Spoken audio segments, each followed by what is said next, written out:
नमस्कार। बिहार में 28 अक्टूबर को पहले चरण की वोटिंग है और इसे देखते हुए सभी राजनीतिक दलों, गठबंधनों ने अपना अपना घोषणा पत्र जारी कर दिया है। हर बार की तरह इस बार भी चुनावी घोषणाओं के साथ लुभावने वादे परोसे जा रहे हैं। कोई 10 लाख नौकरियां देने का वादा कर रहा है तो कोई सीता मैया का मंदिर बनवाने का वचन दे रहा है। तो चलिए जानते हैं कि किसने अपने घोषणा पत्र में क्या क्या वादे किए हैं। सबसे पहले हम बात करते हैं महागठबंधन के घोषणा पत्र की। देखते हैं क्या क्या वादे किए हैं बिहार की जनता से इस महागठबंधन ने। सबसे पहले पहली कैबिनेट में 10 लाख नौजवानों को रोजगार देने की बात कही है। परीक्षा के लिए भरे जाने वाले आवेदन फॉर्म पर फीस माफ करने की बात कही है। परीक्षा केंद्रों तक जाने का किराया सरकार देगी। पलायन रोकने के लिए काम करेंगे। शिक्षकों के लिए समान काम समान वेतन का वादा भी इन्होंने किया है। जीविका दीदियों का मानदेय दोगुना करने का वादा किया है।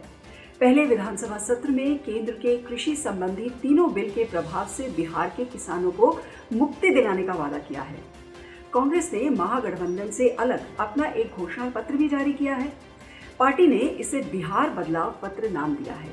इस घोषणा पत्र में कांग्रेस ने बिहार के किसानों से वादा किया है कि यदि वो सत्ता में आते हैं तो वो उन्हें मुफ्त बिजली मुहैया करवाएंगे और साथ ही साथ कर्ज भी माफ करेंगे। इस घोषणा पत्र के कुछ इंपॉर्टेंट पॉइंट्स हैं।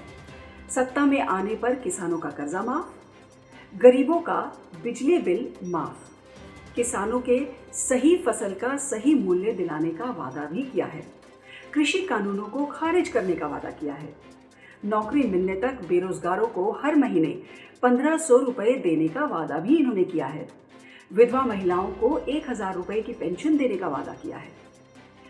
बिहार चुनाव के लिए भारतीय जनता पार्टी ने संकल्प पत्र आत्मनिर्भर भारत का बिहार का रोड मैप 2020-25 जारी किया। इस रोड मैप में 3 लाख शिक्षकों की नियुक्ति करने के साथ साथ शिक्षा, चिकित्सा और अन्य क्षेत्रों में 19 लाख नए रोजगार देने, कोरोना वायरस से बचाव के लिए फ्री वैक्सीन, महिलाओं के लिए माइक्रो फाइनेंस की नई योजना लाने और बिहार को IT हब बनाने की बात कही गई है।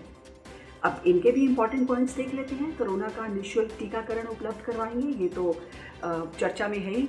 विद्यालय, उच्च शिक्षा के विश्वविद्यालयों तथा संस्थानों में 3 लाख शिक्षकों की नियुक्ति करेंगे।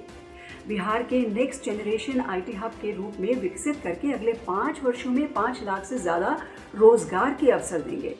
50,000 करोड़ की व्यवस्था सरकार 1 करोड़ महिलाओं को स्वावलंबी बनाएंगे। कुल 1 लाख लोगों को स्वास्थ्य विभाग में नौकरी के अवसर प्रदान करेंगे। दरभंगा में एम्स का संचालन 2020 तक हो जाएगा।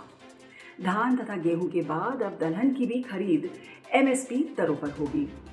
30 लाख लोगों को 2022 तक पक्के मकान मिलेंगे। मेडिकल इंजीनियरिंग सहित तकनीकी शिक्षा को हिंदी भाषा में उपलब्ध करवाएंगे। अगले 2 सालों में निजी तथा कॉम्पेड आधारित 15 दुग्ध प्रोसेसिंग उद्योग स्थापित करेंगे। मछलियों के उत्पादन में बिहार को देश का नंबर 1 राज्य बनाएंगे।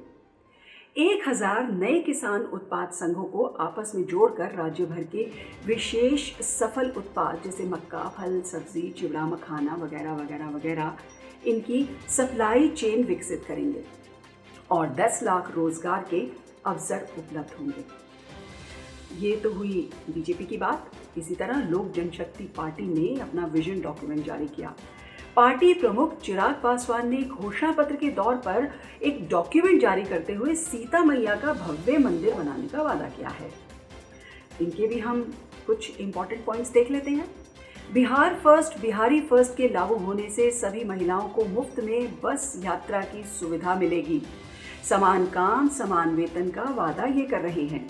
सभी विभागों के अनुमोदित व स्वीकृत पदों में शीघ्र बहाली। अत्याधुनिक कैंसर संस्थानों की स्थापना का वादा किया है। बिहार फर्स्ट, बिहारी फर्स्ट युवा आयोग का गठन का वादा भी किया है। सीता माता का भव्य मंदिर बनेगा। अनुसूचित जाति जनजाति छात्रावास को वाईफाई, लाइब्रेरी, मेस, खेलकूद सामग्री, सुरक्षा गार्ड के साथ आधुनिक बनाने का वादा किया है। तो सभी के चुनावी वादे हमने आपको बता दिए। अब देखना ये होगा कि सरकार किसकी आएगी और कितने वादे पूरे होंगे। बिहार की जनता क्या हमेशा की तरह इस बार भी सिर्फ चुनावी जुमलों का शिकार होगी या वाकई बिहार में नौकरी, शिक्षा, हेल्थ के क्षेत्र में कोई ठोस कदम उठाए जाएंगे? आज के लिए इतना ही। आप मेरे इस चैनल को लाइक करें, सब्सक्राइब करें और शेयर ज़रूर करें। धन्यवाद।